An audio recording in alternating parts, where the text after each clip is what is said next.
Assalamualaikum warahmatullahi wabarakatuh. Senang sekali bertemu lagi dengan Anda dalam kuliah MA 4152. Saya Edi Tribaskoro dari FMIPA ITB. Topik hari ini adalah graf dengan dimensi matriks 2. Selamat menikmati. Oke, pada bagian ini saya akan memberikan beberapa syarat perlu bagi graf yang memiliki dimensi matriks 2 ya. Graf tersebut akan sangat kaya dengan struktur dan beberapa sifat dari graf yang berdimensi matriks 2 ini telah ditunjukkan oleh Kuller dan kawan-kawan pada tahun 96 ya. Di antaranya yang pertama kita akan tunjukkan nanti ya bahwasanya graf tersebut itu tidak memuat K5 atau K33 ya. Dan yang kedua, graf tersebut tidak harus planar ya. Apa itu K5? K5 adalah graf lengkap dengan 5 titik ya, seperti pada gambar ini. Dan K33 adalah graf bipartit lengkap ya dengan 6 titik ya, 3 titik di partisi pertama, kemudian 3 titik di partisi kedua. Yang pertama, kita akan mempunyai lema berikut ini ya, lema 1.10. Lema ini kita akan gunakan berkali-kali dalam pembuktian beberapa teorema nanti. Oke, misalkan G satu graf ya, tentu graf terhubung karena kita selalu berurusan dengan graf terhubung kali ini ya. Dan misalkan ada 3 titik pada graf G tersebut, UV dan W ya, di mana UV-nya merupakan sisi ya pada G.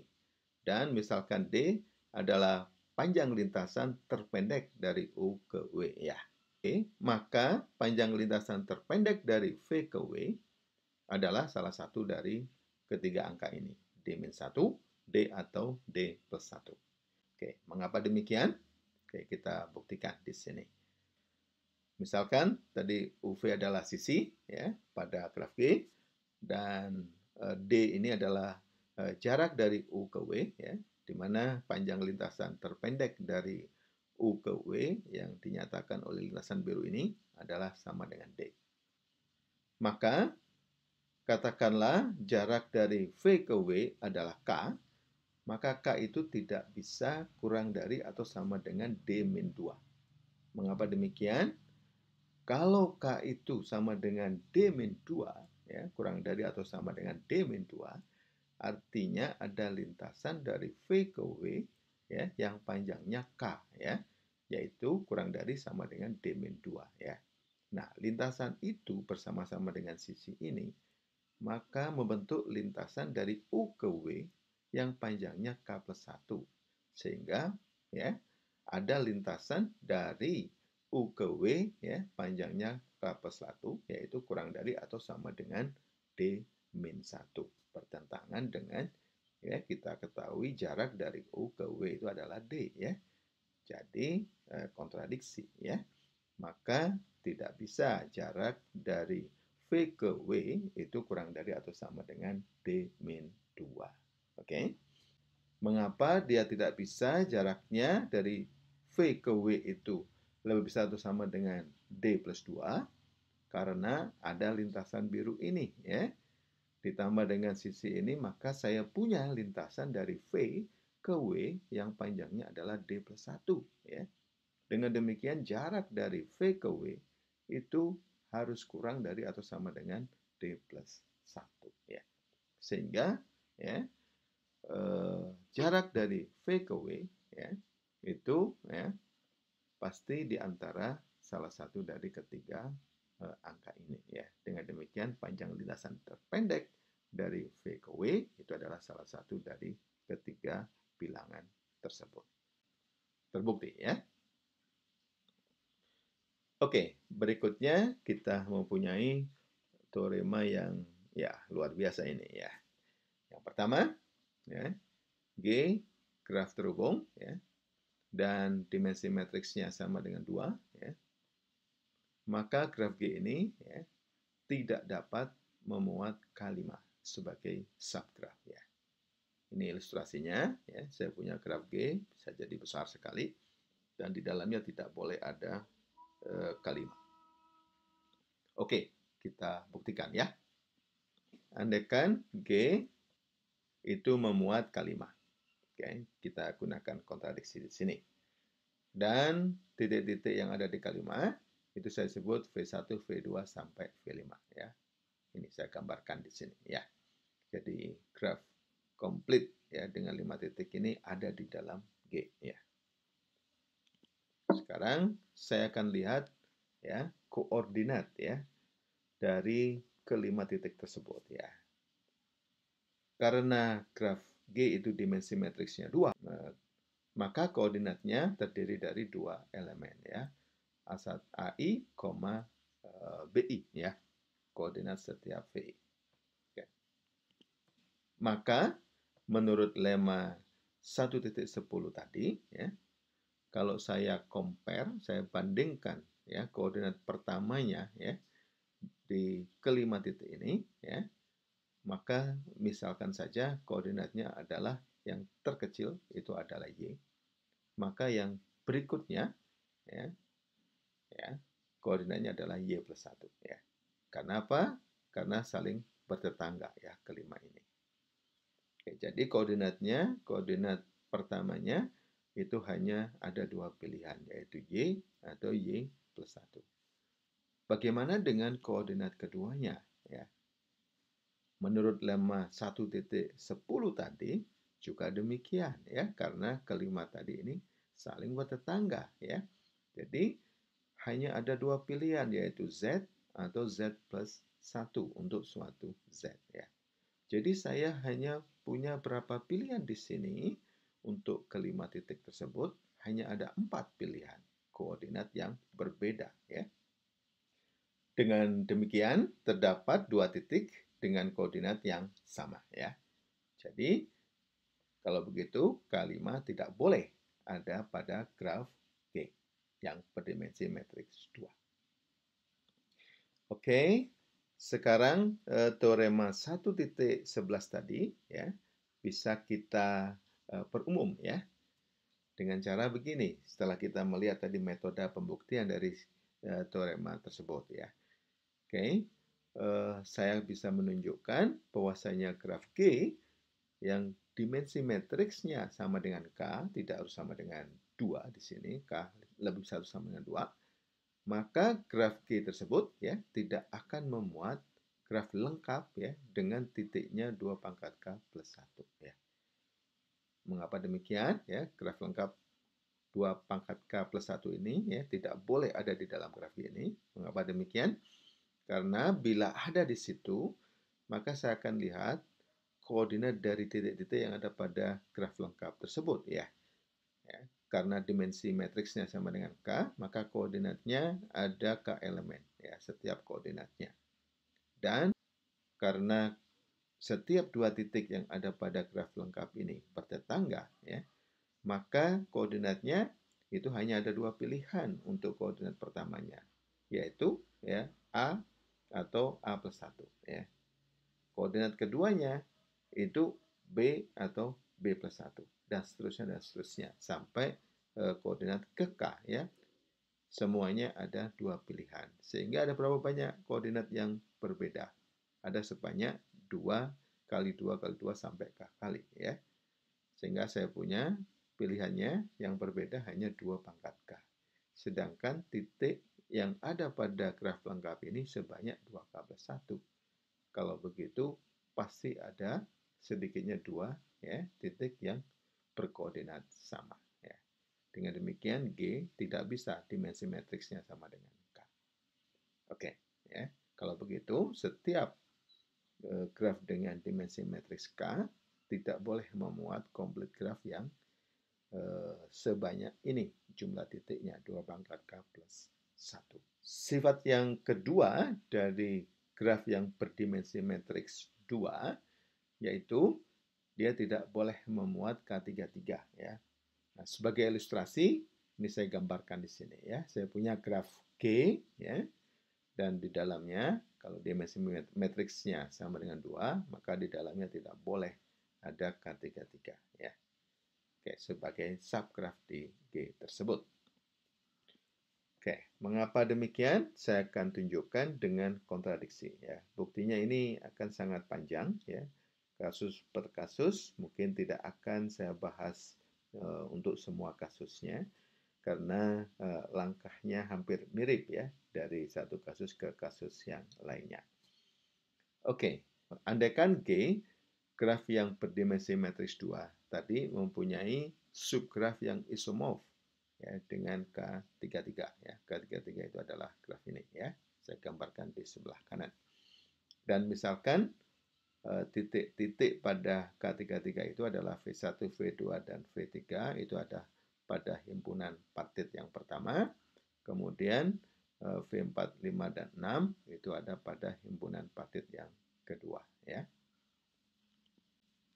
Dari keenam titik tersebut, misalkan titik V4 itu memiliki koordinat pertama yang terkecil. Dan saya misalkan koordinat V4-nya adalah A, B. Ini ya, A, B. Yang saya beri titik merah ya, tanda merah pada V4 ini. Oke, maka sekarang V1, V2 dan V3 ini semuanya bertetangga dengan V4 ya. Menurut lemma ya 1.10 ya, maka koordinat dari titik 1, 2, V1, V2 dan V3 ini hanya bisa A atau A plus 1 ya. A-1 tidak boleh karena tadi kita sudah katakan ya, kita sudah misalkan V4 ini ya yang memiliki koordinat pertama terkecil ya. Jadi kalau begitu pilihannya di sini kalau enggak A ya atau A plus 1 ya koordinat pertamanya ya dari ketiga titik tersebut V1, V2 dan V3. Sekarang saya akan tinjau kasus per kasus ya. Kasus yang pertama, bila semuanya A plus 1. Artinya koordinat pertama dari V1, V2, dan V3 itu adalah A plus 1. Ya. Bagaimana dengan koordinat keduanya dari ketiga titik tersebut? Ya.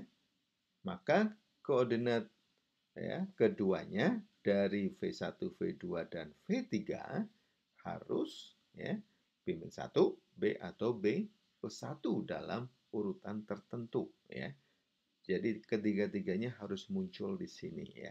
Karena dipaksa oleh koordinat kedua dari V4 ini yang sama dengan B ya. Maka hal ini memaksa bahwa koordinat kedua dari V5 ya, dan V6 harus sama dengan B ya. Karena di sini ada ya B-1 koordinat keduanya dan juga ada B plus 1 ya. Jadi tidak bisa ya koordinat dari titik V5 dan V6 ini koordinat keduanya ya tidak bisa kalau tidak sama dengan B. Oke. Nah, bila demikian kita tidak dapat mempunyai koordinat V4, V5, dan V6 yang berbeda ya. Karena di sini V4-nya sudah koordinatnya adalah A, B, yang di sini sesuatu, B, yang di sini sesuatu, B ya. Karena dia bertetangga dengan A plus 1 ya, maka pilihannya sama dengan A atau sama dengan A-1 atau sama dengan A plus 1 ya. Kalau sama dengan A plus 1 nanti akan sama dengan salah satu di sini. Kalau sama dengan A sama dengan ini. Kalau sama dengan A-1 nggak boleh dua-duanya sama dengan A-1. Pasti salah satu sama dengan itu ya. Namun bila demikian ya kita tidak dapat mempunyai koordinat V4, V5 dan V6 itu berbeda semuanya ya. Oke? Ya. Sehingga kasus yang pertama tidak bisa semua koordinat pertama dari V1, V2, dan V3 ini adalah A plus 1. Oke, bagaimana sekarang kalau semuanya sama dengan A? ya, koordinat pertama dari ketiga titik tersebut ya. Maka koordinat kedua dari ketiga titik tersebut haruslah ya sama dengan B-1, sama dengan B, dan juga sama dengan B plus 1 dalam satu urutan. Jadi ketiganya ini harus muncul semuanya di sini ya. Nah, diperoleh dua titik yang berkoordinat sama yaitu A, B yang ya kita semula mempunyai V4 itu koordinatnya adalah A, B ya. Maka ada kesamaan dengan salah satu koordinat dari ketiga titik ini ya. Dengan demikian tidak bisa semuanya A. Bagaimana sekarang kalau koordinat pertama dari V1 dan V2 itu sama dengan A, akan tetapi koordinat V3-nya, ya, koordinat pertamanya itu sama dengan A plus 1 ya. Seperti yang saya gambarkan pada gambar di sebelah kanan ini ya. Maka titik V1 dan V2 itu akan mempunyai koordinat keduanya adalah B-1 dan B plus 1 ya dalam suatu urutan tertentu. Jadi kedua angka ini harus muncul dari sini ya. Entah V1 ya yang koordinatnya A, B-1 dan V2-nya pasti A, B plus 1 atau sebaliknya ya.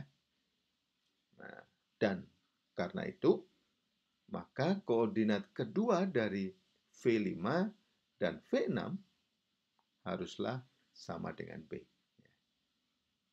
Kalau ini terjadi, maka kita tidak dapat memberikan koordinat yang berbeda dari V4, V5, dan V6 ya. Karena di sini koordinat keduanya semuanya adalah B ya. Dan koordinat pertamanya kalau tidak A ya, ya A-1 atau A plus 1 ya. Jadi hanya pilihannya itu ya. Dan kalau itu saya pilih, maka pasti ada dua di antaranya yang sama koordinatnya. Dengan demikian, kasus yang ketiga ini juga tidak mungkin. Kemudian kita harus meninjau kasus yang terakhir, yaitu kasus yang keempat, di mana koordinat pertama dari V1 adalah A, dan koordinat dari V2 dan V3 itu adalah A plus 1. Ya, seperti yang saya gambarkan pada bagian sebelah kanan ini. Ya. Maka kalau itu terjadi, koordinat V1 ya, itu akan ya, punya dua pilihan. Ya, hanya dua pilihan, yaitu A, B plus 1 atau A, B min 1. Ya. Apapun yang Anda pilih, ya, kalau V1-nya sama dengan A, B plus 1, maka akan terjadi kesamaan koordinat dari dua titik yang ada pada K33 ini. Ya. Dan kalau Anda pilih V1-nya itu sama dengan A, B min 1, juga demikian. Ya.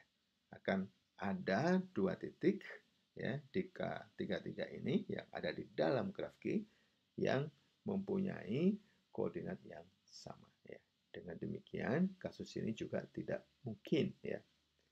Sebagai kesimpulan, ya, maka graf G yang dimensi matriksnya sama dengan 2 tidak bisa memuat K33 sebagai subgraf. Berikutnya, saya akan tunjukkan bahwasanya terdapat graf yang non-planar, yang tidak planar, ya, yang berdimensi matriks 2. Apa graf yang tidak planar itu? Ya, saya definisikan graf planar. Ya, G dikatakan graf planar bila graf G ini bisa saya gambarkan pada bidang sedemikian sehingga tidak ada dua sisi yang bersilangan. Ya, itu yang kita katakan sebagai graf planar ya. Graf non planar artinya ya Anda tidak bisa menggambarkan graf G ya yang non planar itu pada bidang sehingga ya tidak ada sisi yang persilangan. Ya. Saya harus sampaikan di sini bahwasanya ada karakterisasi yang sudah kita ketahui ya, dari graf planar yang diberikan oleh Kuratowski. Ya. Di mana karakterisasinya berbunyi seperti ini. G adalah graf planar jika dan hanya jika G tidak memuat subdivisi K5 atau subdivisi K33. Dan apa itu subdivisi dari suatu graf ya? Saya definisikan di sini. Subdivisi dari suatu sisi di graf G, katakanlah sisi E, itu adalah ya kita menghapus ya sisi E ya pada graf G itu ya. Kemudian saya ganti sisi E ini dengan satu lintasan ya yang panjangnya K-nya bisa lebih besar sama dengan 1 ya yang menghubungkan kedua titik ujung sisi E tadi ya. Jadi kasarnya saya menggantikan sisi E itu dengan satu lintasan yang panjangnya K. Ya. K-nya bisa sama dengan 1. Oke. Jadi subdivisi pada graf G itu artinya saya menggantikan satu sisi atau lebih ya dengan lintasan dengan lintasan yang panjangnya ya bisa berbeda-beda ya. Oke, kita akan tunjukkan pada teorema ini bahwasanya kita punya graf yang non planar ya yang berdimensi matriks 2 ya.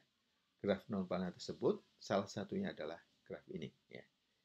Graf ini ya saya klaim ya berdimensi matriks 2 ya dengan mengambil himpunan pembedanya adalah himpunan U dan V ya yang saya tandai dengan warna biru ini titiknya ya. Dan Anda bisa tunjukkan ya semua koordinat dari titik yang ada di sini itu akan berbeda terhadap ya himpunan S ini ya. Dan graf ini adalah graf non planar karena di dalamnya memuat ya subdivisi dari K5 ya. Subdivisi dari K5 pada graf ini digambarkan dengan sisi-sisi merah ya. Dengan titik-titik ini, titik V1, titik V2, V3, V4 dan V5 ya. Dan tentu titik-titik lainnya ya yang merupakan titik-titik subdivisi ya dari K5 tersebut ya. Sehingga graf ini adalah graf non planar menurut karakterisasi dari Kuratowski. Ya. Dengan demikian terbukti teorema 1.13 ini. Demikian paparan kita hari ini ya. Kita telah melihat bahwasanya graf yang mempunyai dimensi matriks 2 itu tidak boleh memuat K5 dan juga tidak boleh memuat K33. Oke, terima kasih atas perhatiannya. Wassalamualaikum warahmatullahi wabarakatuh.